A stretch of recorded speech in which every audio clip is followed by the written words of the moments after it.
في السرقة والخيانة من داخل المساجد، فإذا وجدوا فرصة في المسجد مفتوح وليس في أحد أخذوا منه ما يستطيعون وسرقوا منه ما يريدون. حتى المصاحف لم تسلم من السرقة، وسرقوا ما يرون أمامهم. والكتب الموقوفة في المساجد أيضا لم تسلم من السرقة، وصنابير الماء وبزاريز الحمامات أجابتكم الله لم تسلم من السرقة، بل لا يكاد الرجل يأمن على حذائه أكرمكم الله من السرقة في المسجد.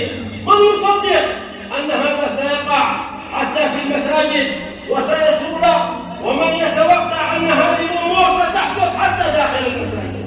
يا عباد الله، الموضوع متشعب وكثير، والسرق والسراق كثروا لا كثرهم الله، وهناك سرقة وهي الأخرى واقعة في مجتمعاتنا، ولا حول ولا قوة إلا بالله.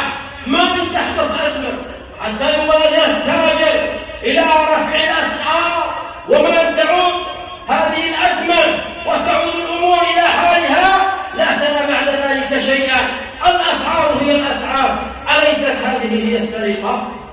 وآخرون في الصيدليات استغلوا جهل الناس، فلا يعرف الفتاة وهي مسجلة بالإنجليزية فيصرف له العلاج نفس العلاج نفس الشركة، ومع ذلك تجده هنا ب10,000 وآخر يبيعه ب20 إلى 15,000، ولا حول ولا قوة إلا بالله.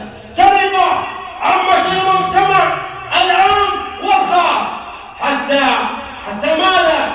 حتى المستشفيات بالغت في الأسعار. إذا كان قيمة عملية لا يتجاوز 200,000 ريال حتى تكتب بالتقرير ب600,000 ريال. إن لم تكن هذه هي السرقة فما هي السرقة؟ وآخرون أخذوا أموال الناس، والبعض زيف الحقائق وزيف المصائر ورشا وعمل كل ما يؤدي من أجل السرقة. أخذ حق كسب مالا من حرام فأعتق منه ووصل منه رحمه كان ذلك إصرا عليه. وفي الخبر من اكتسب مالا من ماثم فوصل به رحمه أو تصدق به أو أنفقه في سبيل الله جمع ذلك كله فقذف به في جهنم وبئس القرار. وصدقة السارق ودعاؤه محجوبان عن ربه وتعالى، لا يقبل الله إحسانه ولا يسمع دعاءه. وفي الحديث ثم ذكر الرجل يطيل السفر يمد يده إلى السماء يقول يا رب ومطعمه حرام وملبسه حرام وغطي بالحرام فأنى يستجاب له.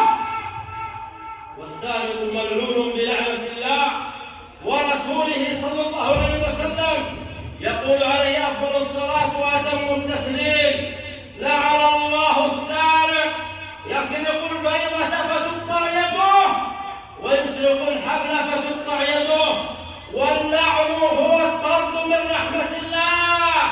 لعن الله السارق يسرق البيضة فتقطع يده، فما بالكم بمن يسرق أموال الناس؟ ما بالكم بمن يعتدي على حقوق الناس؟ ما بالكم بمن يأكل الميراث من حق إخوانه وأخواته ممن أوجب الله لهم في الميراث؟ أين هم من الله؟ ولهذا جعل الله عقوبة السارق قطع يده. عقوبة لله هذه الجرائم يا أخوة، إن لم يتعظ الناس، إن لم يوجه الدعاء، إن لم يتكلم الخطباء، إن لم يقوم العدول والأمناء بواجبهم، فستزداد المآثم وتزداد السرقة، ولا حول ولا قوة إلا بالله. فالله يا عباد الله، الله في الوصايا، الله في مراقبة الأولاد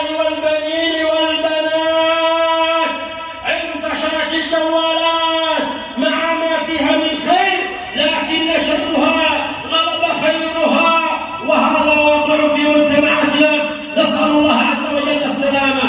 ألا وصلوا وسلموا على خير